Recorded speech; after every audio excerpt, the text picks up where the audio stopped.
Let's make these juicy. High-protein veggie chicken cupcakes, perfect for meal prep or snacking. Start by heating olive oil in a pan.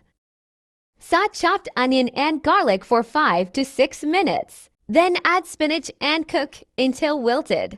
Now toss in grated carrots, zucchini, season with salt, pepper, and thyme. Cook for 5 more minutes. Then let it cool. In a separate bowl, whisk 3 eggs and mix in 350 grams of cottage cheese. Add your cooled veggies, shredded chicken, chopped red and orange bell peppers, mozzarella, green onion, dill, and a touch of baking powder. Mix it all up. Spoon the mixture into a muffin tray and bake at 370 degrees Fahrenheit or 190 degrees Celsius for 25 to 30 minutes until golden and set. They're fluffy, savory, and packed with flavor, perfect warm or cold. Like, save, and follow for more savory bakes and feel-good food.